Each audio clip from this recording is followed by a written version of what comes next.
Alhamdulillahi Rabbil Alamin. Wassalatu wassalamu ala asyrafil anbiya'i wal mursalin wa ala alihi wa ashabihi ajma'in. Allahumma rabbi syrah li sadri wa yassir li amri wahlul 'uqdatam min lisani yafqahu qawli. Wa la hawla wa la quwwata illa billahil 'aliyyil 'azim. Allahumma la sahla illa ma ja'altahu sahla wa anta taj'alul huzna in syi'ta sahla. Rabbi yassir wa la tu'assir wa atmim bil khair, amma ba'd. Muka surat 112. Di antara doa Nabi SAW yang baginda ajarkan kepada Hasan bin Ali yang dibaca ketika kunut witir.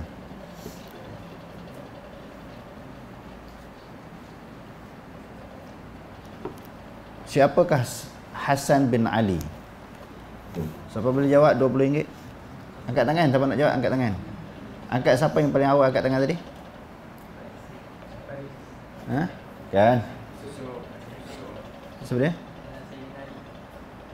Apa hubungan dengan Rasulullah? Jangan khabar, tak boleh. Dia seorang ah. Tak ada jawapan ah? Ha? Salah. Tak dapat, tak penuh. Ha? Ha? Habis. Dah lama sangat. Okey. Rasulullah pernah ajar doa kepada Hasan bin Ali dengan doa pada sembahyang, pada doa kunut witir. Jadi disunatkan berdasarkan kepada beberapa hadis Nabi, bila seseorang itu dia sembahyang witir. Sembahyang witir ini sama ada di dalam bulan Ramadan ataupun di luar daripada bulan Ramadan. Maknanya sembahyang witir ni bukan ada di dalam bulan Ramadan je. Yang orang buat apa dia 15 16 kan. Maknanya setengah yang Ramadan yang terakhir bermula pada malam 16 sampai habis kan. Sebenarnya kunut witir ini dia ada bila-bila masa pun boleh. Bila kita nak buat witir, dia boleh. Cuma sebahagian ulama dia berpendapat kunut ini selepas malam yang ke-15, iaitu malam yang ke-16 sampai habis Ramadan. Jadi apakah doa kunut yang diajar oleh Rasulullah kepada Hasan bin Ali? Pertamanya sekali, sebelum kita nak baca doa ini, sembahyang witir itu sendiri bukan hanya ada di dalam bulan Ramadan sahaja. Selain daripada isu kunut, ketika sembahyang witir itu juga boleh kita sembahyang pada tiap-tiap hari malam. Jadi bila kita waktu sembahyang witir?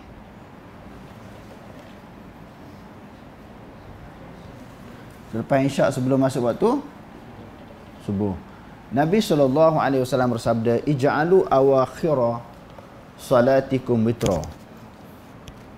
Jadikanlah sembahyang yang akhir daripada kalangan sembahyang-sembahyang kamu dengan sembahyang witir. Di waktu pagi kita dah mula dah sembahyang kan? Waktu pagi kita sembahyang apa? Orang dah sembahyang mulai ke, lepas tu masuk sembahyang subuh, qabliyah subuh, zuhur berserta dengan rawatibnya. Lepas tu asar, sebelum asar, maghrib, isyak. Jadi dia suruh tutup, Rasulullah suruh tutup, sudahi, akhirkan sembahyang itu dengan witir. Jadi isunya witir ini ada di dalam bulan Ramadan dan juga di luar daripada bulan Ramadan. Apakah doa tersebut? Waqini syarra ma qadaita. Peliharalah aku daripada keburukan yang engkau takdirkan. Kita masih lagi membincangkan masalah bab takdir, iaitu ketentuan daripada Allah Subhanahu Wa Taala. Sama ada ketentuan itu ketentuan yang baik ataupun ketentuan yang buruk kepada kita. Jadi Rasulullah SAW sendiri dia mengajar sahabat-sahabatnya, di antaranya apa dia cucu dia sendiri, dah tersebut tak jadi teka-teki dah lah. Dia ajar cucu dia sendiri, Hasan bin Ali ini, ketika berdoa di dalam sembahyang witir itu minta doa Allah Ta'ala jauhkan daripada takdir buruk kepada kita. Ini semua kita kena berdoa. Ya Allah Tuhanku, jauhkanlah takdir buruk kepadaku. Kalau dalam bahasa Arabnya, waqini syarra ma qadaita. Peliharalah aku kejahatan apa yang engkau takdirkan, apa yang engkau tetapkan. Kita tak nak Allah Ta'ala takdirkan, tentukan perkara-perkara yang buruk kepada kita. Tetapi andai kata Allah Ta'ala takdir juga, itu kita redha lah. Sebab itu dinamakan beriman kepada qada dan qadar. Ketentuan Allah Ta'ala kita redha lah. Cuma bila kita berdoa ini, kalau benda tu dah maknanya benda tu dah ditetap, termaktub di sisi Allah Ta'ala, ditakdirkan perkara yang buruk kepada kita. Jadi doa sangat penting.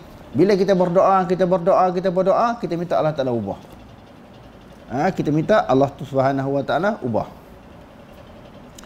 Kita tidak boleh menjadikan takdir Allah sebagai dalil untuk meninggalkan perintahnya. Jadi jangan jadikan takdir, ini Allah Ta'ala takdir dah, aku tak semayang. Allah Ta'ala takdir, aku tak puasa. Padahalnya itu diwajibkan, diperintahkan supaya kita melaksanakan, tak boleh serah kepada takdir. Dan dalil untuk tidak menjauhi larangannya. Allah Ta'ala takdir aku buat maksiat, nak buat macam mana? Dia serah macam tu. Jadi apa peranan dia? Apa usaha dia? Allah tak ada tujuan apa Allah Ta'ala bagi akal?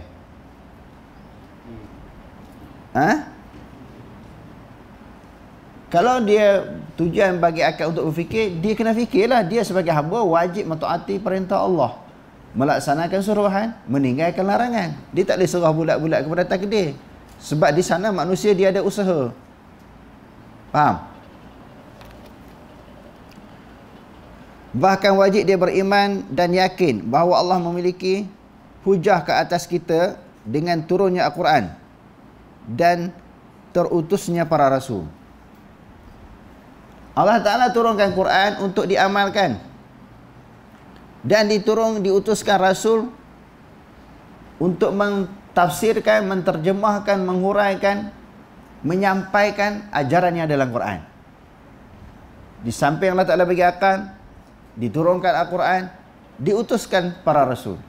Kalau kita, rasul kita Nabi Muhammad SAW, maknanya rasul ni ajak orang kepada Allah. Tak boleh kita bagi alasan, serah pada takdir ya. Serah pada takdir. Allah Ta'ala nak jadi orang yang baik ke, orang yang tak baik ke, sembahyang ke, tak sembahyang ke, serah kepada Allah Ta'ala. Tak boleh. Kita ada usaha. Sebab Allah Ta'ala dah bagi akal. Allah Ta'ala berfirman supaya tidak ada bagi manusia suatu hujah ataupun sebarang alasan untuk berdalih pada hari kiamat kelak terhadap Allah sesudah dia mengutuskan para rasul. Jadi tak boleh kita nak bagi alasan, tak ada hujah, tak ada dalil untuk manusia bagi alasan kenapa tak sembahyang, kenapa tak buat ibadat, kenapa kamu duk buat maksiat. Tak boleh bagi. Sebab rasul diutuskan untuk bagi tahu kepada manusia. Ini halal, ini haram. Boleh tak boleh? Dosa, pahala. Syurga, neraka. Ya ayuhan Nabi, inna arsalnaka syahidan wa mubasyiran wa nadhira wa da'iyan ila Allah biiznihi wa sirajan munira. Wahai Nabi, sesungguhnya kami mengutuskan engkau untuk membawa kabar gembira dan kabar menakutkan. Apa maksud kabar gembira? Kabar maknanya cerita, maklumat cerita tentang seronok. Maklumat tentang seronok ni apa dia? Syurga. Maklumat tentang perkara yang tak seronok, menakutkan, neraka. Disampaikan oleh Nabi. Kalau buat macam ni, balasan dia syurga. Buat macam ni, neraka. Mana boleh serah pada takdir kita tak buat baik? Sebab arahan, perintah tu dah ada. Diutuskan Nabi, diturunkan Al-Quran. Tak boleh bagi alasan di hadapan Allah. Tak boleh bagi alasan di hadapan Allah. Kita meyakini bahawa Allah tidak memerintahkan serta melarang, melainkan orang-orang yang berkemampuan. Allah Ta'ala tahu kita mampu tak mampu melaksanakan perintah Allah. Sembahyang ke, puasa ke, zakat ke, haji ke, buat baik, Allah Ta'ala tahu kita mampu tak mampu. mampu meninggalkan maksiat, minum arak, judi, zina, mengumpat, buat dosa, buat zalim. Allah Ta'ala tahu kita memang mampu. Sebab tu datangnya hukum. Sebab tu datangnya hukum. Allah Ta'ala sebut dalam Al-Quran, la yukallifullahu nafsan illa wus'aha. Allah Ta'ala tidak memberati seseorang, tidak membebankan seseorang, tidak menyusahkan dan menyulitkan seseorang, melainkan mengikut kemampuan. Semua kita ni mampu buat hukum Allah.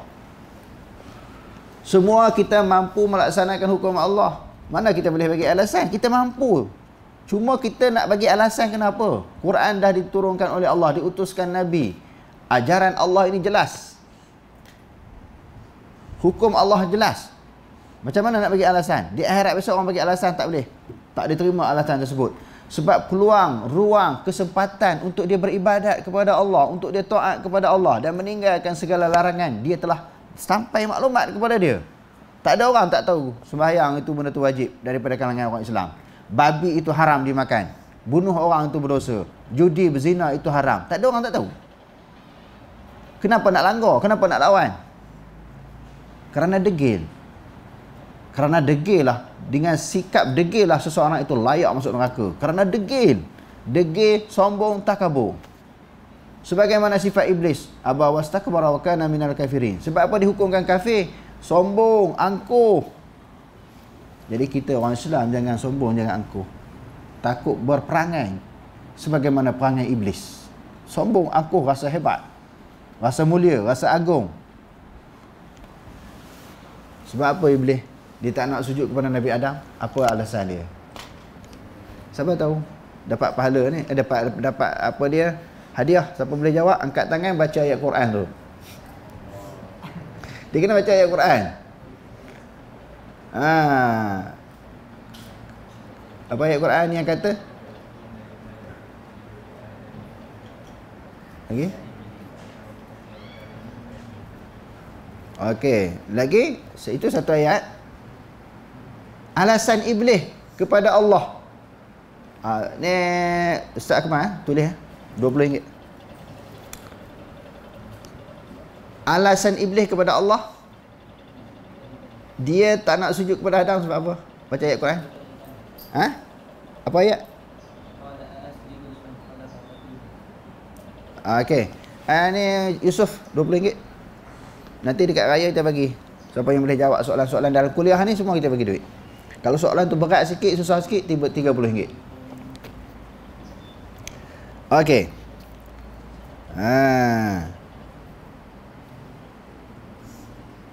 Allah tidak memaksa sesiapa untuk melakukan maksiat ataupun meninggalkan ketaatan.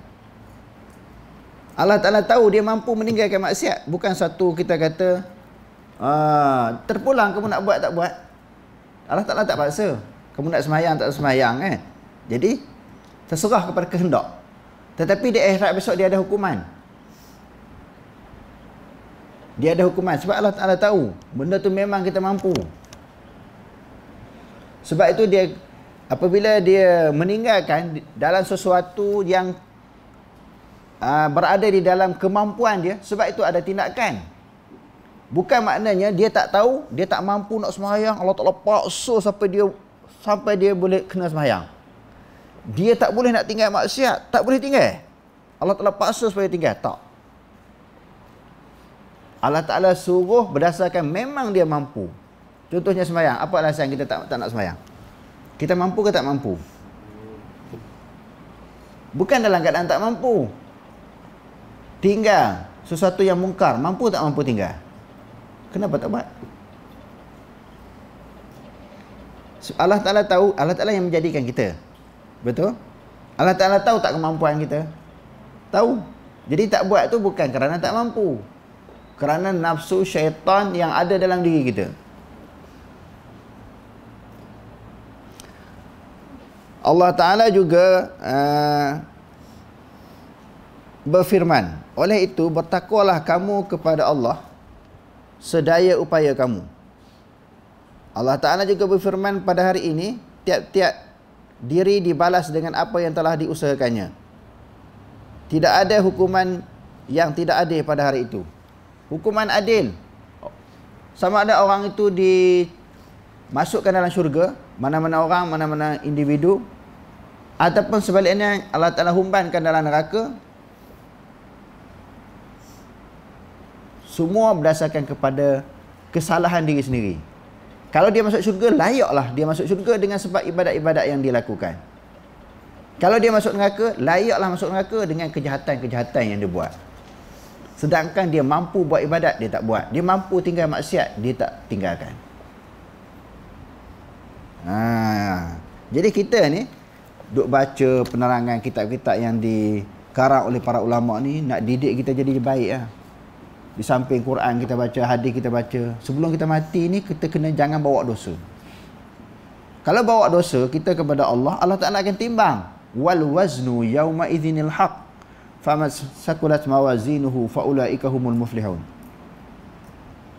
Timbangan pada hari itu benar. Kita buat macam mana pun, sekecil-kecil kesalahan ataupun sekecil-kecil kebaikan, semua ditimbangkan.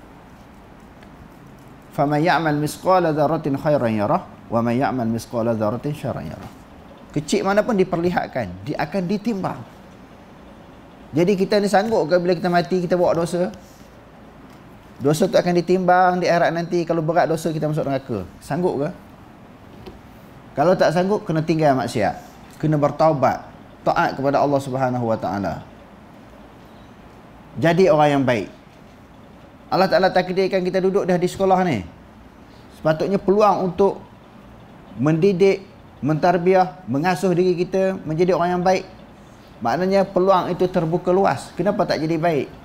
Hari-hari dengar Quran hadis, Quran hadis, Quran hadis, tak nak amal juga, nak lawan juga, degil juga.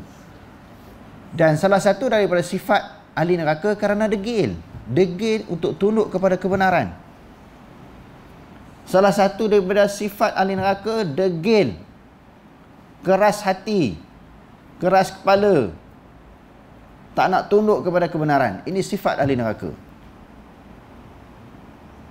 Dalil-dalil di atas menunjukkan bahawa seseorang hamba itu mempunyai perbuatan dan usaha yang akan dibalas kebaikan dan dengan pahala. Maknanya usaha daripada hamba. Kita boleh melakukan sesuatu perbuatan, kita mampu melakukan sesuatu usaha. Kenapa tak buat? Semua tu kita mampu buat, tapi isunya tak buat. Yang tu yang kena balasan, kena hukuman, kena azab di sisi Allah Ta'ala kerana ingkar, kerana degil. Manusia ni dia degil, dia cukup keras kepala.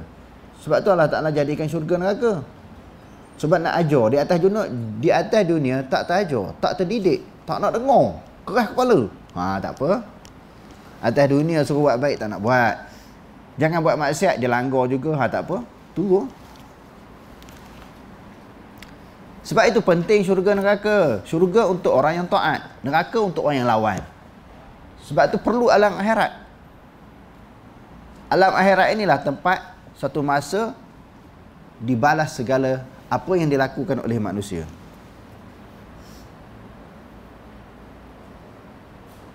Manakala perbuatan keburukannya pula dibalas dengan siksaan. Hal ini semuanya terjadi pada takdir. Semua telah ditetapkan, ditentukan oleh Allah Subhanahu Wa Taala. Seterusnya, iman itu ucapan dan amalan. Iman itu bukan sekadar ucapan, diikuti dengan amalan, perbuatan, tindakan, usaha. Baru nampak jadi orang beriman. Bukan kata amanna, kami beriman, tapi tak buat, tak ikut, tak patuh. Iman itu ucapan dengan lisan, amalan dengan anggota, dan keyakinan di dalam hati. Bila kita percaya kepada Allah, kepada Rasul, kena ada dalam hati. Ucapan, tasdik dengan hati, diikuti dengan amalan, amalan zahir. Ia bertambah dengan ketaatan dan berkurang dengan kemaksiatan. Iman tu makin lama dia bertambah dengan sebab kita buat baik. Kan dalam Al-Quran kan, banyak tempat disebut bila kita membaca ayat Quran, wa idza tuliyat 'alaihim ayatuhu zadatuhum imana wa 'ala rabbihim yatawakkalun. Maknanya bila kita buat satu ibadah, bukan saja baca Quran, sembahyang ke, puasa, zakat, haji, bersedekah, buat baik ke, iman kita bertambah. Sebaliknya kalau buat maksiat, iman tu kurang. Kita mengumpat kat orang. Bila sebut mengumpat, orang nampak jangan mengumpat bulan puasa. Sebenarnya mengumpat ini mengutuk orang bulan puasa, tak bulan puasa semua salah. Cuma bulan puasa, bulan latihan lagi salah kalau kita mengumpat. Sebab kena kawal mulut. Bukan kawal daripada masuk makanan dan minuman dalam mulut. Daripada mengumpat ke orang, menyakiti hati orang, tak boleh. Jadi bila buat maksiat, iman kita berkurangan. Iman kita akan jadi malak, akan jadi lemah. Allah Ta'ala berfirman, padahal mereka tidak diperintahkan melainkan supaya menyembah Allah dengan keikhlasan, dengan mengikhlaskan ibadat kepadanya. Apa makna ikhlas? Siapa boleh bagi jawapan yang tepat? Angkat tangan. Ikhlas apa makna? Siapa boleh bagi jawapan? Dalam Quran kata, wa ma umiru illa liya'budullaha mukhlishina lahuddin. Mereka tidaklah diperintahkan melainkan melakukan ibadat dengan tulus ikhlas kepada Allah. Mereka tidak diperintahkan, yakni manusia, melakukan ibadat melainkan dengan ikhlas. Apa makna ikhlas?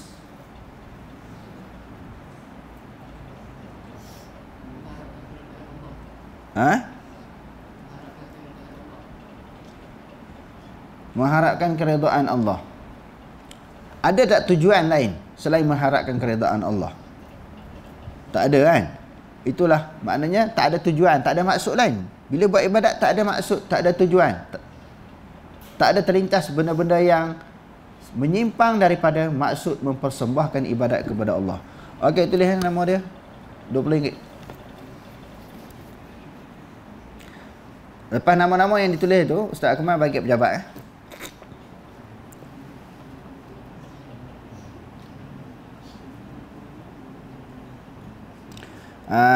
Lagi tetap teguh di atas tauhid. Tauhid, apa makna tauhid? Apa makna tauhid? Perkataan tauhid tu apa makna? Tak betul, beriman, berakidah. Makna yang tepat tauhid tu apa dia? Siapa nak jawab? Siapa nak jawab dia kena angkat tangan dulu. Okey, apa makna? Mengesakan. Apa maksud mengesakan Allah?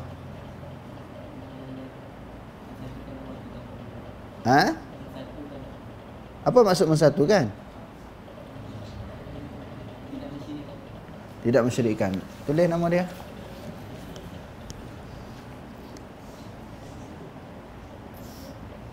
Mendirikan sembahyang. Semua orang tahu mendirikan sembahyang. Apa maksud menunaikan zakat?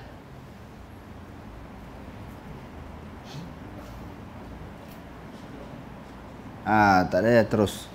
Dan demikian itu adalah agama yang benar. Menunaikan zakat. Zakat ni apa dia? Tu'khudhu min aghniyaihim wa turaddu ila fuqaraihim. Ambil harta daripada orang kaya bagi kepada orang miskin. Okey. Ini satu soalan yang lain. Berapakah golongan yang layak menerima zakat? Satu. Jawapan lain? Apa ayatnya?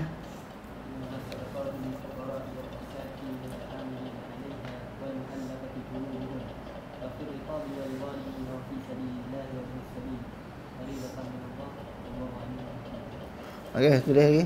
Usuk dua. Dalam ayat ini Allah menjadikan ibadat kepadanya keikhlasan hati. Maknanya bila kita buat ibadat tu, tumpuan hati kita, tawajuh hati kita, tak ada maksud lain, mesti kerana Allah. Itu ikhlas. Ini semayang pun kerana suruh. Balik ni cuti ni tengok semayang tak. Makan sahur, lepas makan sahur tidur pula. Biasalah tu. Lepas makan sahur tidur, subuh tak bangun. Bangun pukul 10, pukul 12. Tak apalah, qada dia kata. Mana boleh qada? Subuh dah tak sembahyang berjemaah, duduk sekolah ni kena ikut peraturan sebab ada undang-undang. Kalau tak ikut undang-undang ni kena tindakan. Di rumah ni tak ada undang-undang. Sepatutnya dia undang-undang di sekolah dengan rumah ni sama ya. Kena bangun awal juga, kena sembahyang berjemaah juga. Tapi semua tu akan langgar ni. Balik saja habis lah. Tak ada nak merasuk raya lagi. Dah tinggal sembahyang. Bukan saja kadang-kadang tinggal sembahyang jemaah. Dia tinggal sembahyang. Sebab duk ni, tangan ni. Apa dia ni? Balik yang pertama dia balik. Ni ingat bila dia balik masuk saja rumah, terus ambil handphone, dia cas dulu. Dia tak buat kerja lain tu. Nak semak Quran ke, kemas baju ke, basuh baju yang kotor-kotor di sekolah ni. Dia cas handphone dia dulu. Dia cas dulu sebab dia nak main Lepas tu tak ingat nak buka puasa, tak ingat nak sembahyang. Tak ingat lah. Suruh apa pun tak ingat lah. Duduk sorang-sorang dalam bilik. Ni ada di kalangan pelajar akan buat macam tu ni. Tak serik-serik, tak insaf-insaf. Kenapa? Dah beritahu lah bahaya game ni, tak dengar juga. The game. Buang masa. Maknanya kamu ni tak ada kekuatan. Kalau tak ada peraturan, kamu tak boleh nak ikut. Tak boleh nak disiplinkan diri sendiri. Kamu ni bukan besar Syafi'i tu. Syafi'i umur berapa? Besar tu boleh nak kena atur, semua nak kena orang urus kan. 3 tahun. Ini kamu ni dah tua bangka, dah akhir balik. Mesti boleh berfikir yang mana baik, yang mana buruk. Dalam ayat ini Allah menjadikan ibadat kepadanya keikhlasan hati, pelaksanaan solat dan pembayaran zakat. Kesemuanya daripada agama Rasulullah sallallahu daripada agama. Semua sembahyang, puasa, zakat, haji semua daripada agama Islam.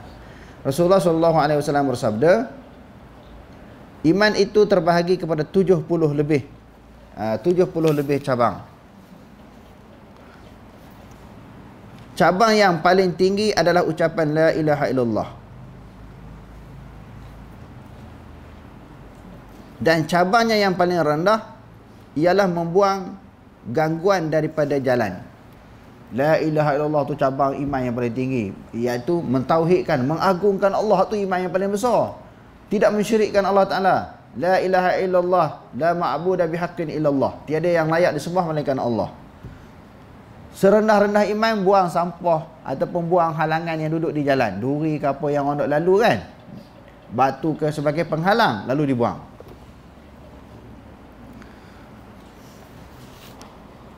Wallahu a'lam. Aqulu qawli hadza wa astaghfirullahal azim wa lakum. Wassalamu alaikum warahmatullahi taala wabarakatuh.